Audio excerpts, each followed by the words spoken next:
Hello everyone. स्वागत है आपका आपके इस अपने यूट्यूब चैनल फिजिक्स डायरी पे। हम बात कर रहे थे indirect method of measuring length. उसी कड़ी पे और एक मेथड है, दैट इज़ पैरेलक्स मेथड। पैरेलक्स मेथड के जरिए हम अपने पृथ्वी से जो नज़दीक वाले तारे होते हैं उनका दूरी को मापते हैं। उन डिस्टेंस का मेजरमेंट कैसे होता है, पैरेलक्स मेथड क्या होता है, इसको समझिए। पैरेलक्स मेथड को समझने के लिए हम एक छोटा सा एक डेमोन्स्ट्रेशन कर सकते हैं। वो क्या है कि हम अपने चेहरे के सामने, बहुत दूर नहीं, अपने फेस से थोड़ी दूर 15 सेंटीमीटर या फिर 20 सेंटीमीटर की दूरी पर हम अपना पेंसिल या फिर हम अपना पेन को रखेंगे और बारी बारी से हम अपने दोनों आँखों को बारी बारी से बंद करके उस पेंसिल या फिर उस पेन का पोजीशन को लोकेट करेंगे। ओके, सपोज कि ये हमारा फेस है।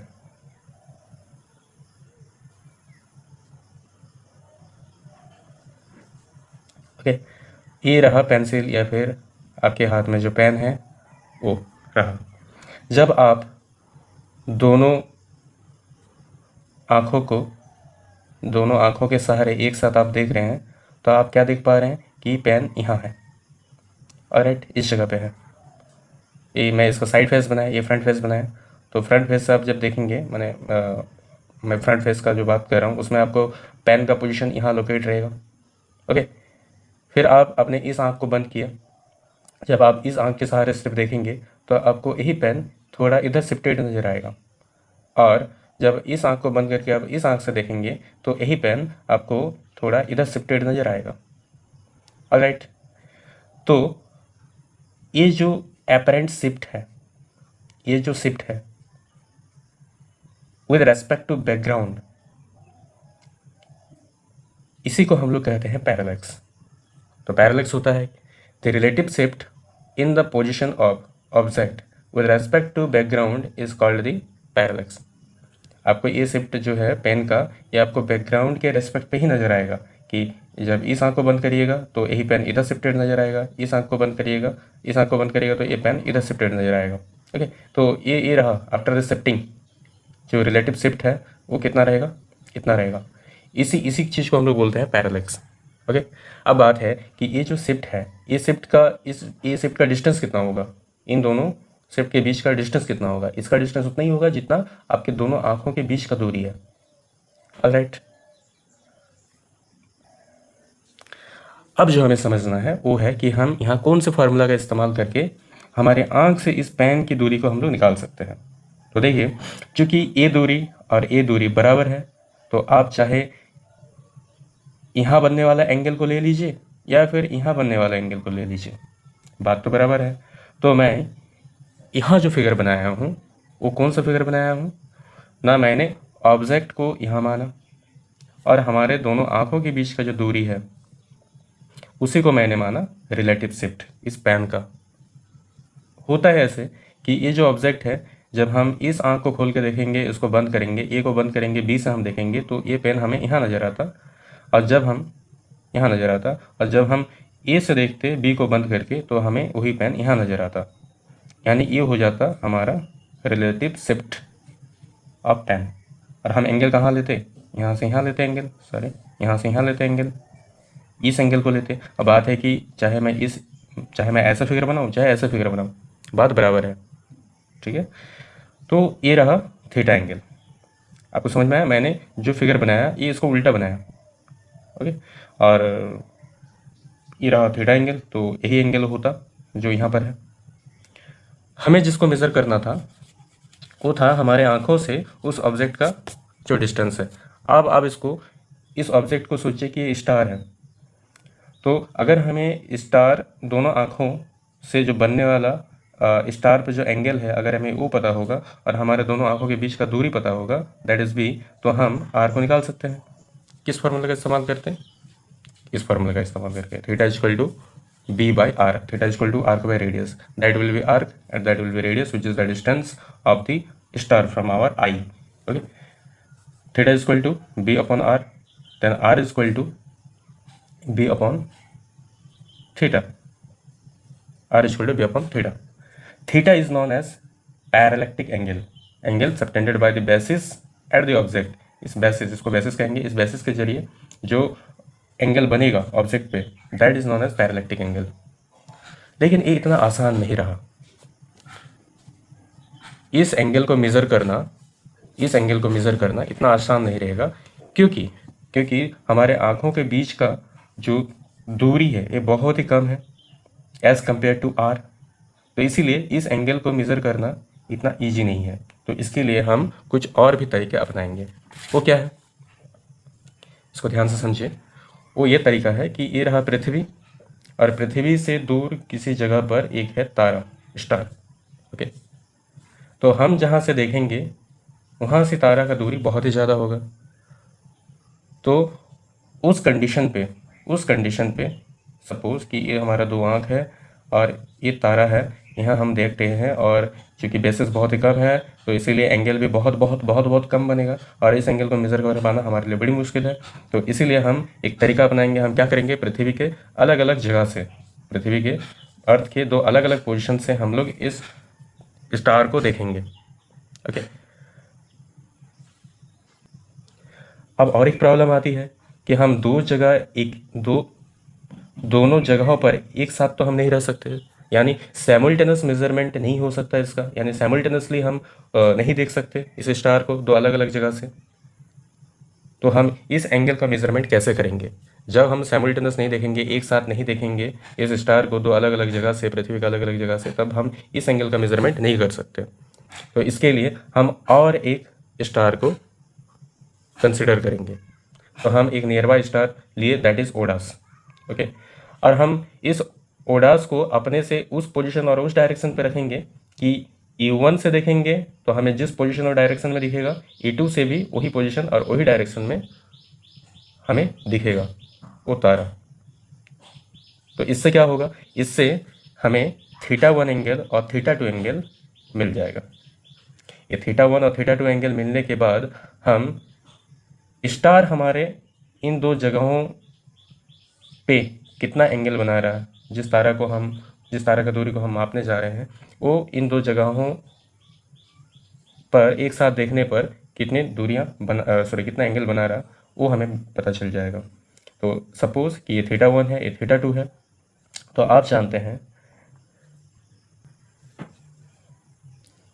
दो पैरेलल लाइन को अगर एक इंटरसेक्टिंग लाइन से इंटरसेक्ट किया जाए तो इन जगहों पर बनने वाली जो एंगल होती है उसको वो इक्वल होती है, अल्टरनेट इंटीरियर एंगल जो होती है ये इक्वल होती है। तो this angle will B this.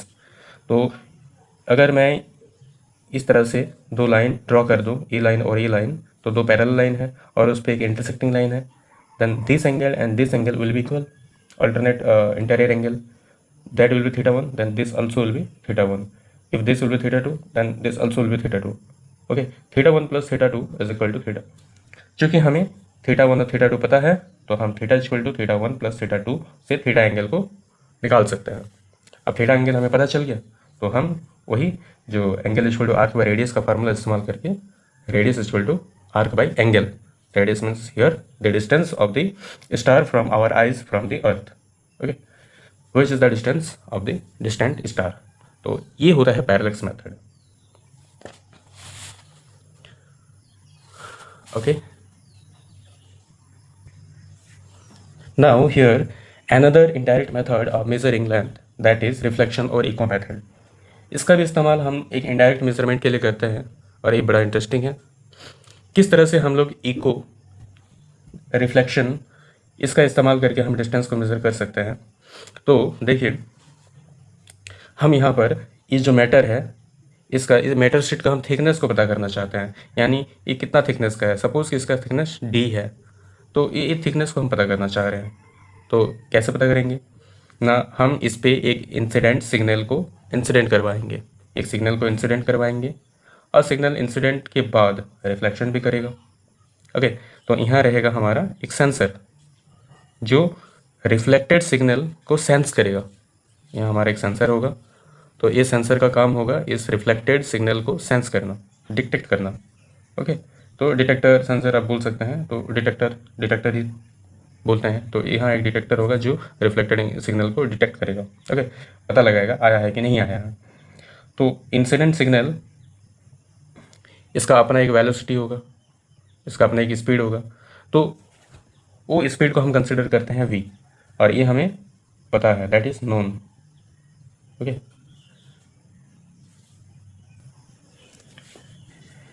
And time will also be known, तो हमें जाने वाला टाइम और आने वाला टाइम, सपोज कि सिग्नल गया और आया, वो टाइम t है, तो जाने में कितना टाइम लगेगा, t/2, आने में कितना टाइम लगेगा, दैट इज ऑल्सो t/2।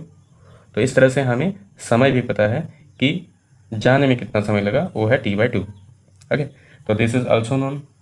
तो ये दो चीज़ें हमें पता है, तो हम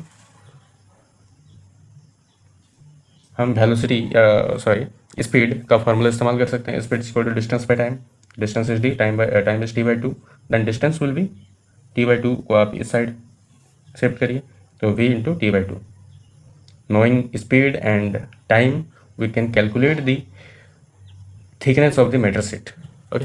अब बात है कि यही शीट का मेजरमेंट क्या हम स्केल में डायरेक्ट मेजरमेंट में नहीं कर सकते? कर सकते हैं, बिल्कुल कर सकते हैं, लेकिन ये अगर छोटा हुआ तो, जब ये मेजरेबल हुआ तो, लेकिन काफ़ी बड़ा जो ऑब्जेक्ट होते हैं जहाँ डायरेक्ट मेजरमेंट पॉसिबल नहीं है, वहाँ हम लोग इस इको मेथड का इस्तेमाल कर सकते हैं, okay. Now measurement of distance of hill, जो हिल है, पहाड़ है, ऊंचे ऊंचे पहाड़ है, अगर हम उसका डिस्टेंस का मेजरमेंट करना चाहते हैं जहाँ तक हम पहुँच नहीं सकते, तो वो डिस्टेंस का मेजरमेंट भी हम इको मेथड से कर सकते हैं।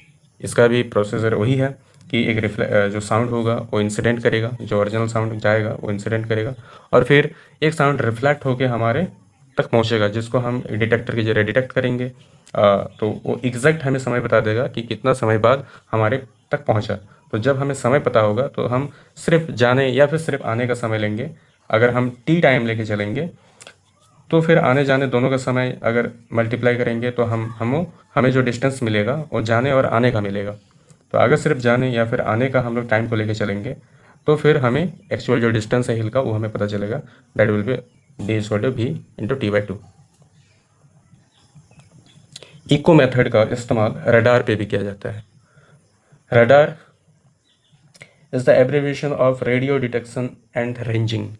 तो रडार का काम क्या होता है कि ऊंचे आसमान पे एरोप्लेन का डिस्टेंस को मेज़र करना। Radar is a device to detect the aeroplane in the sky and to measure the distance from the radar station. तो उसको डिटेक्ट करना होता है, पता लगाना होता है एरोप्लेन कहाँ पर है और कितने दूरी पर है रडार स्टेशन से, ओके। तो रडार कैसे काम करता है, देखिए, ये रडार का एंटीना हुआ, ये रिसीवर हुआ, ये स्क्रीन हुआ, और ये एरोप्लेन। तो रडार से रेडियो वेव सिग्नल छोड़ी जाती है जो एरोप्लेन पे इंसिडेंट करके फिर से रिफ्लेक्ट करेगी, और इस बीच का जो हमें समय है वो अगर हमें पता हो गया, दैट इज़ टी, तो हम t/2 लेके चलेंगे।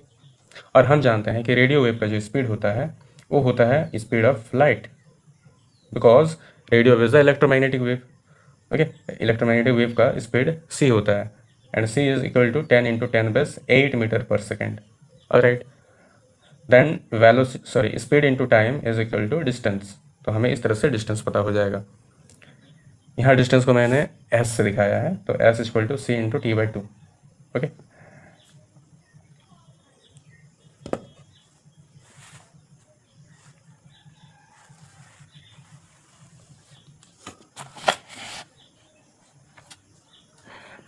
सोनार में भी इकोसिस्टम इको मेथड का यूज़ होता है। सोनार भी इको मेथड का यूज़ करता है। Sonar is abbreviation of sound navigation and ranging, okay. Sonar, sound navigation and ranging, SONNAR। Sonar use ultrasonic wave. Sonar पर अल्ट्रासोनिक वेव का इस्तेमाल होता है। अल्ट्रासोनिक वेव वो होता है जिसका फ्रीक्वेंसी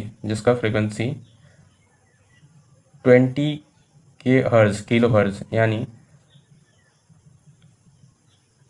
20,000 हर्ज से ज़्यादा होगा, ओके। तो इससे ज़्यादा होगा, one frequency will B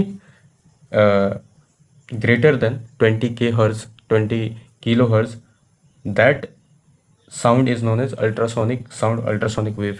okay, तो अल्ट्रासोनिक वेव का यहाँ पर इस्तेमाल होता है। और सोनार के जरिए, सोनार जो होता है वो जहाज़ पे लगा होता है, और जो अल्ट्रासोनिक वेव छोड़ा जाता है वो जहाज़ के रास्ते पे आने वाले ऑब्स्टिकल का जो डिस्टेंस है उसका मेज़रमेंट के लिए होता है। सपोज़ कि जो नीचे, समंदर के नीचे एक बड़ा सा पत्थर है, और वो बड़ा सा पत्थर तो दिखेगा नहीं जहाज से, तो उसका उसका पता कैसे करेंगे, डिटेक्ट कैसे करेंगे? तो यहाँ से एक अल्ट्रासोनिक वेव छोड़ा जाता है जो उस पत्थर से टकरा के जहाज़ तक फिर से पहुँचेगा। इस बीच में लगा समय सपोज टी है, तो जाने में लगा समय कितना है? टी है, स्मॉल t/2 है। और उस अल्ट्रासोनिक वेव का हमें वेलोसिटी स्पीड पता है, दैट इज़ v। तो v into t/2 is equal to distance. तो इस तरह से हम डिस्टेंस को डिटेक्ट कर सकते हैं, मतलब डिस्टेंस का मेज़र कर सकते हैं, पता लगा सकते हैं कि कितने डिस्टेंस पे वो पत्थर है, और अलर्ट हो करके हम अपने डायरेक्शन को चेंज कर सकते हैं। देखिए, इनडायरेक्ट मेथड ऑफ मेजरमेंट का और एक है, वो है इंटेंसिटी मेथड। इंटेंसिटी मेथड को हम लोग इन्वर्स स्क्वायर लॉ मेथड भी कहते हैं। इंटेंसिटी मेथड के जरिए हम लोग फिर से वही तारे की दूरी को हम लोग पता कर सकते हैं। ओके, तो देखिए, नियर बाई स्टार का डिस्टेंस तो हमें पता चल जाएगा थ्रू द पैरेलक्स मेथड, लेकिन दूर वाले जो तारे होते हैं अगर उसका हम डिस्टेंस पता करना चाहते हैं तो पैरेलक्स मेथड से क्वाइट टफ होता है, क्योंकि नियर बाई स्टार को ही मेज़र करना हमारे लिए कितना टफ था। अब देखिए, क्योंकि वो एंगल बहुत ही कम होता है, तो दूर पे जो तारा है अगर उसका डिस्टेंस को मेज़र करने जाएंगे तो और ज़्यादा वो टफ रहने वाला है। तो इसके लिए हम लोग इंटेंसिटी मेथड का इस्तेमाल कर सकते हैं। और इंटेंसिटी यानी जो लाइट की जो तीव्रता होती है उसका इस्तेमाल करके, तो एक रिलेशन है इंटेंसिटी और डिस्टेंस के बीच में कि intensity is inversely proportional to distance का स्क्वायर, आर का स्क्वायर। ओके, यानी अगर डिस्टेंस बढ़ा तो इसको उल्टा समझिए, also this is not wrong. अगर इंटेंसिटी बढ़ा तो यानी वो डिस्टेंस कम होगा, और इंटेंसिटी अगर घटा हुआ है तो वो डिस्टेंस ज़्यादा होगा। यानी दूर वाले तारे की जो इंटेंसिटी होती है वो क्या होती है? कम होती है, और सामने वाले तारे की जो इंटेंसिटी होती है वो ज़्यादा होती है। ओके, तो इंटेंसिटी तो हमें पता होगा दोनों ही तारा का, I1 and I2, suppose these are intensity and these are known, ये हमें पता है। और एक तारा की भी दूरी हमें पता होगी क्योंकि हम पैरेलक्स मेथड के जरिए उसको मेज़र कर लिए होंगे। तो this distance is also known, R2। तो यहाँ जो R1 और 2 जो स्टार है इसका डिस्टेंस हो गया R1 और इसका डिस्टेंस हो गया R2। इससे आने वाली इंटेंसिटी जो है वो है I1 और इससे जो आने वाली इंटेंसिटी है वो है I2, माने इंटेंसिटी ऑफ जो लाइट है दोनों की intensity. Okay, I1 is inversely proportional to R1 का square, I2 is inversely proportional to R2 का स्क्वायर। ओके, तो अगर इस इक्वल को हटाया जाए, सॉरी इन्वर्सली जो प्रोपोर्शनल रिलेशन है इसको अगर हटाया जाए तो यहाँ कोई कांस्टेंट आएगा, suppose that is K. Okay, तो 1/R1 का स्क्वायर और यहाँ होगा 1/R2 का square. Okay, that constant will be cancel when we will divide this two equation, K will be cancel. So here we have already done it, K and K are cancelled. तो 1/R1 का square 1/R2 का square होना है। जब इसको हम into पे लाएंगे तो सॉल्व करने के बाद कुछ इस तरह का रिलेशन आएगा, और यहाँ से हम लोग R2 स्क्वायर जो है R1 स्क्वायर को आप इस इधर शिफ्ट करिए, तो R2 square is equal to I1/R2 R1 का स्क्वायर। तो इस तरह से हम लोग R2 को पता कर सकते हैं। ओके, और स्क्वायर उधर जाएगा तो रूट हो जाएगा, यानी पावर हाफ, और इसके लिए स्क्वायर है तो इसके लिए रूट हट जाना है। ओके, तो R2 हमें इस तरह से पता चल जाएगा, यानी हम इस डिस्टेंस को फाइंड कर सकते हैं।